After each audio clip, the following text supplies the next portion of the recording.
Hello, everybody. Welcome to PuckTime. I'm Alex B. Smith, filling in for the Prez, hosting here with Carmine Bianco. You can catch us right here on WagerTalk TV. I got my plays up at sportsmemo.com. Carm's got his plays over at wagertalk.com. Carm, how are you doing today?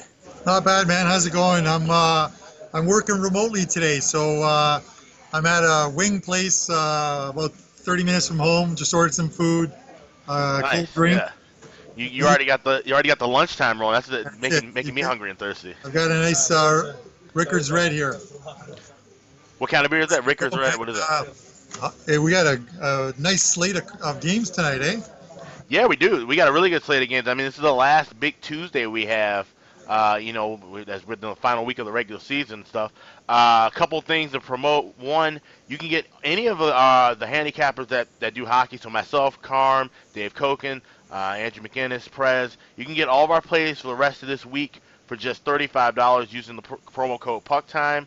You can also sign up for our playoff packages now. It's $149, either at sportsmemo.com or wagertalk.com. Today is also the $2 featured handicapper of the day, and I happen to be the $2 featured handicapper at sportsmemo.com today. So you can get my 4-star play at the total. You can get that for $2, and you also get a coupon for Teddy Cover's 5-star play, which is in the Final Four. That's in the Auburn-Virginia matchup. So you get a coupon in that when you get my play for just $2. So check that out over at sportsmemo.com. Yeah, let's get rolling with this card here. We'll start at the top of the rotation, number 53 and 54. You got the Nashville Predators. Still in the hunt for the Central Division title, going up to Buffalo playing your Sabres. You got Nashville minus 200 favorite, about 195. Total 5.5 at a pick and price here. This is an interesting game because obviously Nashville needs the points, Buffalo doesn't. But we've been seeing just a logjam in the Central Division where it seems like every team that kind of steps out in front seems to fall a little flat. You had Winnipeg win, grab 2 points in overtime yesterday against the Hawks. So everything's just really, you had, St. Louis picking up a win in the shootout, which gave Colorado an extra point. So the Central's just a complete logjam right now. So somebody's got to separate themselves. Can Nashville do that tonight with a big win here? Yeah, it's listen. I've been fading the Sabres for a while now. It took them a little longer to tank it than I thought it would, but I know Nashville beat them 2-1 back in December, but that's when the Sabres were playing well. They hadn't given up yet. Like, they're losers of 7 of their last 8, 14 of the last 15. They're just falling apart. Like you said, Nashville's in that race with St. Louis and Winnipeg, and this is going to come down to the final weekend. 3 games left, and there's like a couple points separating the 3 of them. Even though Nashville's only won 6 of their past 10, it's either Nashville or nothing here. I think it's for me, it's Nashville puck line all day long here. Nashville regulation time, Nashville puck line. Yeah, and you know what's interesting about it? You look at the top 3 in the Central. It's Winnipeg with 96 points, St. Louis, Nashville tied with 94.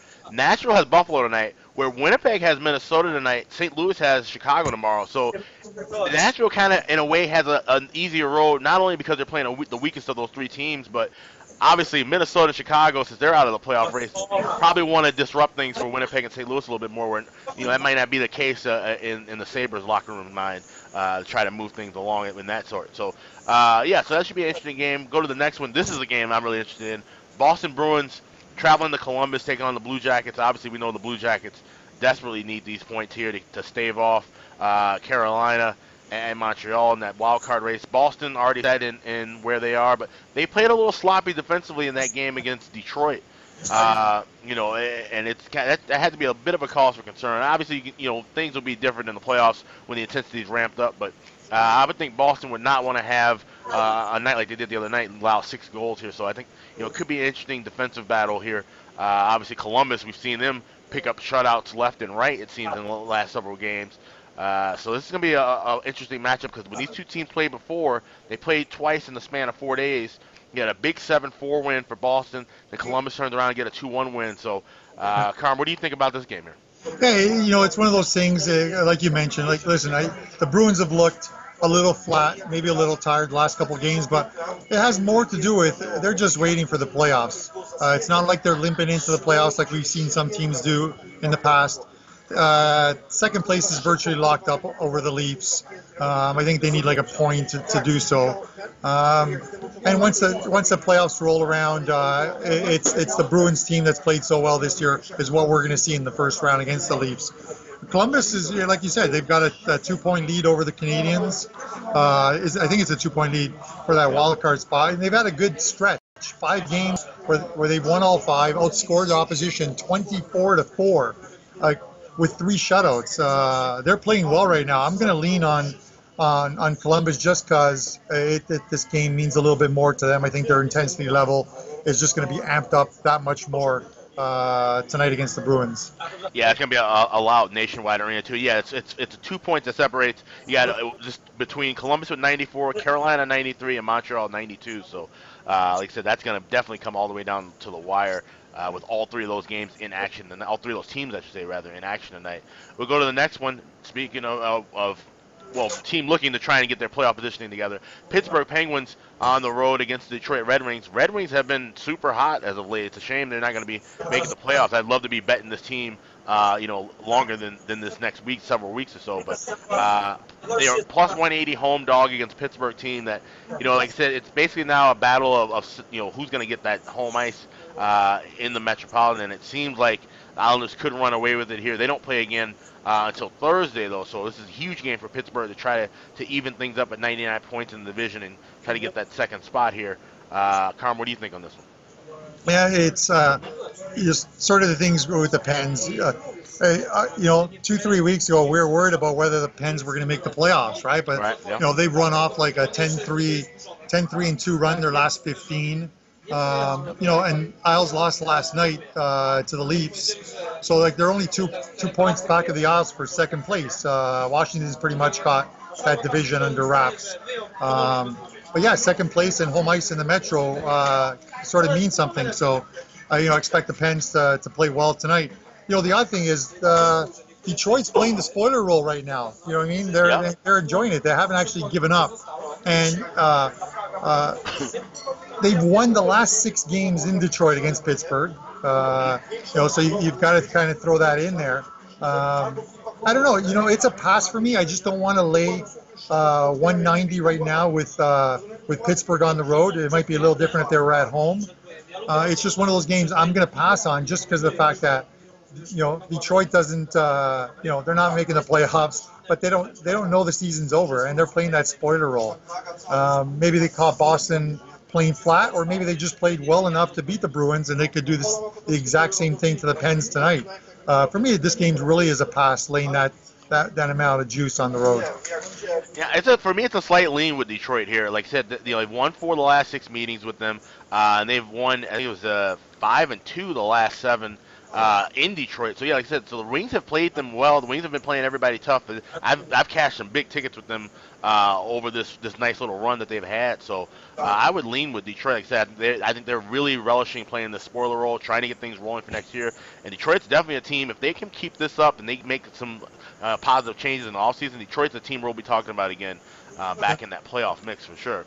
Let's see, the next game on the board, we got Tampa Bay and Montreal. This is an interesting game because obviously Montreal needing the points, Tampa Bay needing nothing, and Tampa Bay rolling out Eddie Pasquale, the third-string goalie tonight in this one. The Canadiens around minus $1.15, $1.20 favorite. I have a tough time going against the Lightning. Even if they're running backups, they're running third-stringers. Betting against the Lightning team just has not been a good thing for me all season long. But conversely, Montreal at home needing points. This should be a really fun game. I'm definitely going to be watching it. Carm, what are your thoughts on this?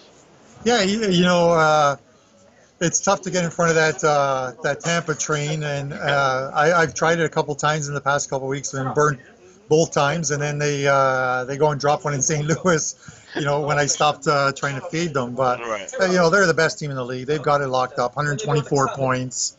They played last night in Ottawa, 5-2. I believe they've got someone else in net tonight. I'm not even sure. You might have info on that, but it's I'm looking at more of not fading Tampa, but actually taking Montreal just because I know it's a big game, but they played so well in Winnipeg. I love the way they played in Winnipeg. They won that game 3-1. It's going to be tight. It's going to come down to the last weekend, but you're laying a very short price with Montreal, 113 right now on Pinnacle. I think it's a big 2 points, and I know it's against the league's best, but I'm gonna side with Montreal here. Yeah, and that makes sense. That's the only side I would look to play here too. Like I said, based on the fact that, like I said, even though it's hard to fade Tampa, but Eddie Pasquale, he's a guy who was drafted by the Thrashers. Hasn't really, if you look at his numbers in the AHL, 25, 12, and 3 with a 2.37 goals against. That's not too bad in the AHL with Syracuse this year. And he did get one start, and it was a win with Tampa early in the year. He allowed 5 goals in an overtime game, but they ended up winning that one. So Yeah, Detroit, I think it was. Yeah. yeah, right. Yeah, so you can't really read too much into that, but it's always good for if a goalie's doing well in the AHL, he gets a call up this late in the year to get a start. We might see him. There's no book on him really. That was his first ever NHL start, so perhaps he could kind of stymie. Montreal night might be a slow game. I would lean in the under there too at 6.5, even though that's a little hard to go against with Tampa as well. Yeah, you're gonna have to. If you're Montreal, you're gonna have to play an absolute mistake-free game to beat Tampa. If you take any penalties, that power play is just gonna light you up. They've got to play an absolute playoff type mistake-free game tonight to beat Tampa. But I think they can do it. I agree with you on that. All right, the next game we got Carolina. Another team looking for a point to try to get the playoff spot. Traveling to Toronto, where we saw Toronto pick up a nice win, a nice 2-1 nail-biter win. That was definitely felt like a playoff game in Long Island last night, that win they got against the Islanders. And now they've come back home in the second night of back-to-back to take on a Carolina team where, Carolina, I like Carolina as a home team. On the road, they've been a little bit softer. I feel like if there's a way to beat this team, it's to beat them on the road. They've lost 4 of the last 6 away from Carolina. Toronto, will they be motivated here after getting that big win last night with Long Island? Does it behoove them to try to knock Carolina out of the playoff race? I don't really think so. So I would lean with Carolina here in this spot. What do you think? Yeah, tonight Andrew McInnes becomes a Toronto Maple Leaf fan, I think, because he's hoping that Carolina drops the points tonight. But they got a 1-point lead over Montreal for that final spot. They dropped like 3 of their last 4, but they close out with winnable games against the Flyers and Devils, right? So tonight, if you're a Habs fan, tonight's a big one as far as Carolina dropping points. I'm leaning to the under here. I think the Leafs are starting to play a little bit better defensively. I just think that the number seems good enough that an under bet is the thing here. It's going to be a playoff type atmosphere. Carolina needs the points.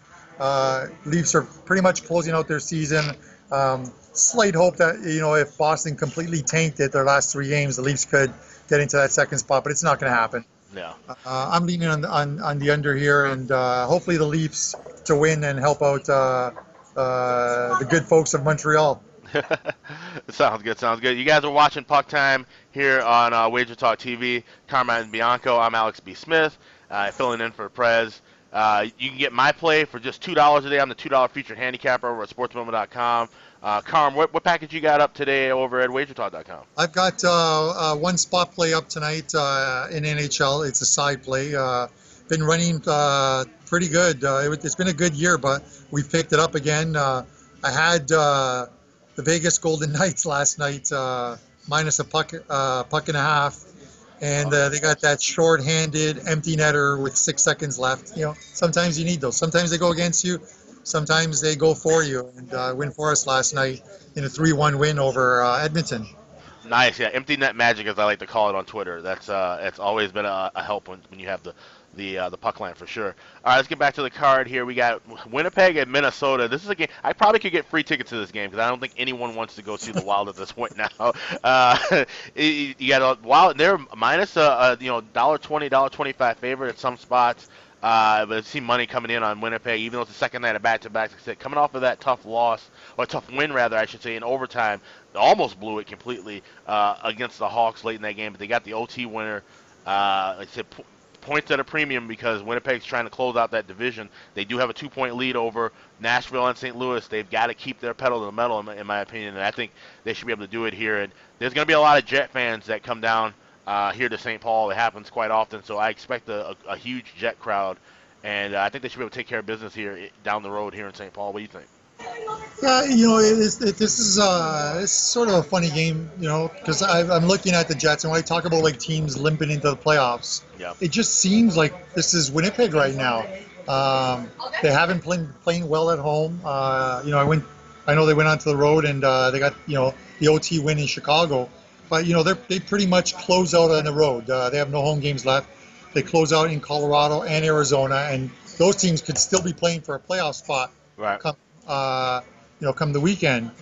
You know what I mean? I just don't know. I know Minnesota's out of a playoff spot, but the Jets on the second half of a back-to-back, and they just don't seem to be playing well enough for me. They're not that Jets team of mid-season that were just playing so well on the road at home.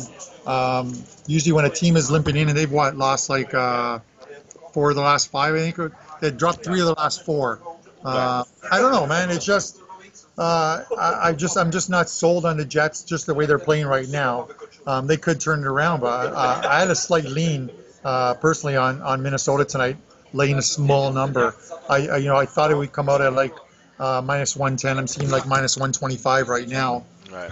I hate to go against Canadian teams, but I like to go where I think the money is, and I think the money is maybe on the Wild tonight, even though like you said, it could be a partisan Jets crowd tonight there. Kind of like when the Leafs travel to Buffalo, Montreal, you see more blue jerseys in the stands than you see the home team thing. But I'm going to lean to Minnesota here. Yeah, I mean, it's so hard to back Minnesota the way that they've tanked at home now, and just the, like I said, the general just lack of consistent play that we've seen from Minnesota all year. I just don't know if they're gonna have the energy. The thing that is also worrisome too is that Winnipeg. I mean, for what it's worth, when they're an underdog, it's not a actually gimme as far as value. They're 6-7 this year as an underdog, including losing 2 of 3 games as an underdog against division opponents. So, the bookmakers have kind of gotten on the head, so to speak, with Winnipeg as a dog. We'll go to Philly traveling to Dallas. Here you got the Stars minus 180, minus 185 favorite.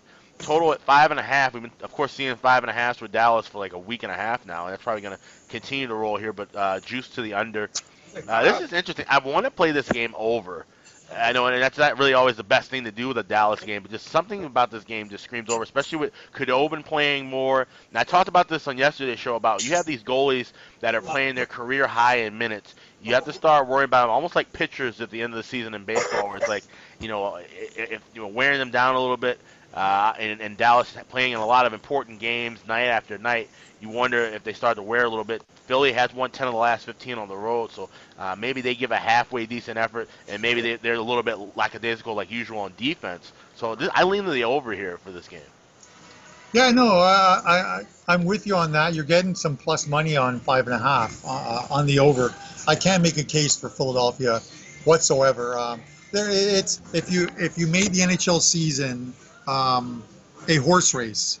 Essentially, what Philadelphia did was they got stuck in the gates.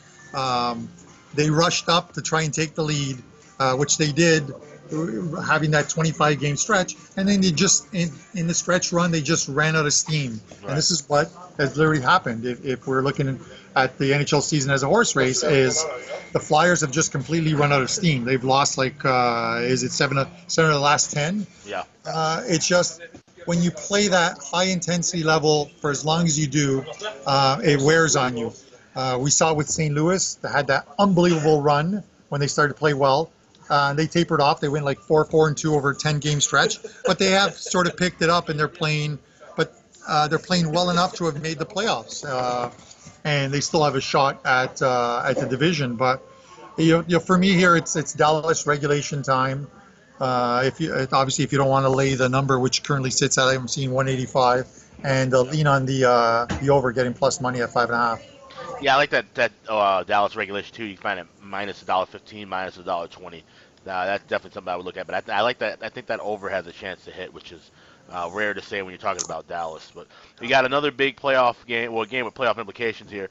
Edmonton traveling to Colorado. You got Colorado is not a gigantic favorite. Minus $1.75, minus $1.80. I mean, we've been seeing teams laying 225, 230 against Edmonton. So a bit more of a respectable price, which means a better price on the puck line too. So plus 145. Total 5.5, shaded to the over here. Obviously, Colorado, this is a huge game for them. Every game down the stretch is huge for them. You wonder about the goaltending, though. I talk about this, are they going to just keep running? Grubauer, this is another guy who, he came up big last year with Washington, helped that Capitals team when Holtby kind of faded. Now he's with Colorado. Are they running him into the ground? Is he going to start to break at some point? Obviously, this Edmonton team doesn't really have the offense to break anybody, so maybe he, still stay strong for another 60 minutes here in this game. But this is going to be interesting. I don't really have much of a lean either way. What do you think about this?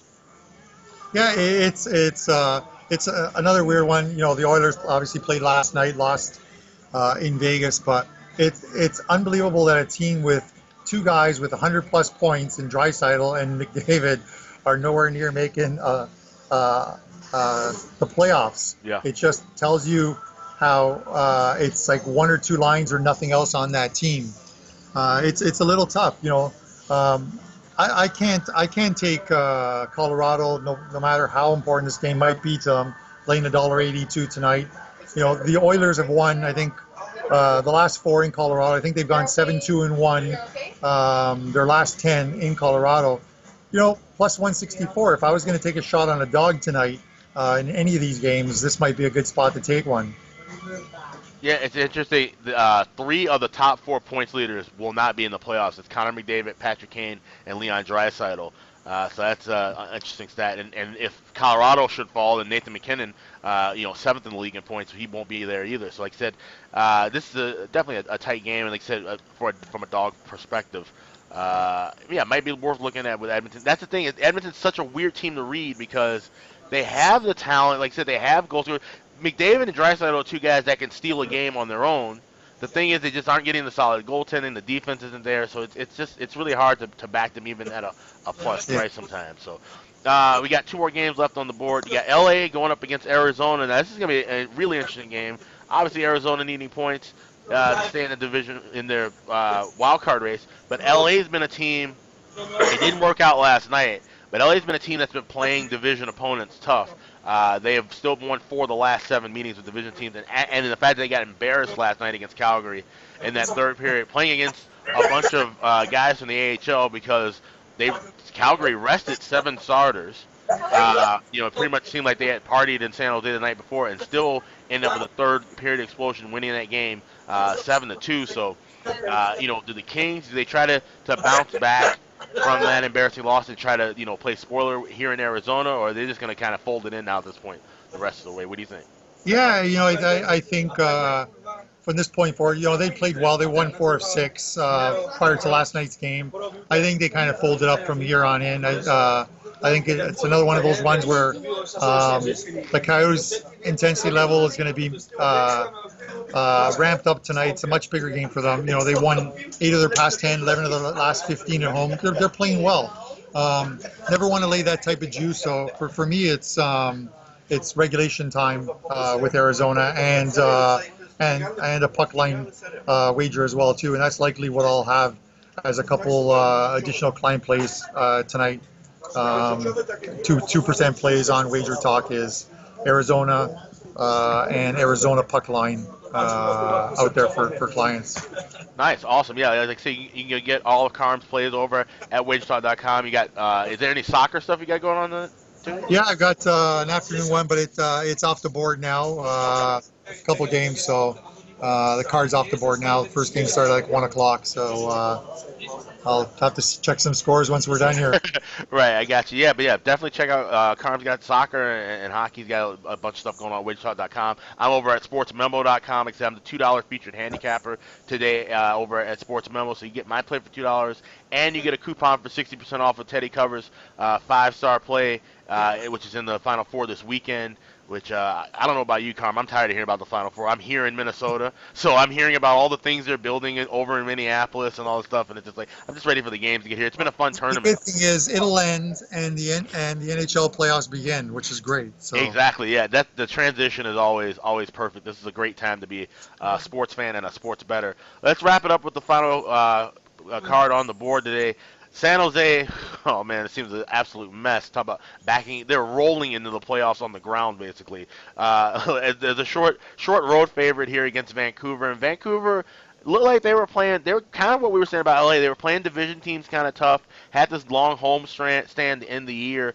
But I think they've kind of packed it in now for the year. And San Jose, even though their playoff spot's locked, I think they want to try and get things a little sharper before they get into the postseason play, knowing they're going to have to go up against Vegas, and it's going to be a tough battle. So I think they would try to, take this game a little more seriously than they would like to.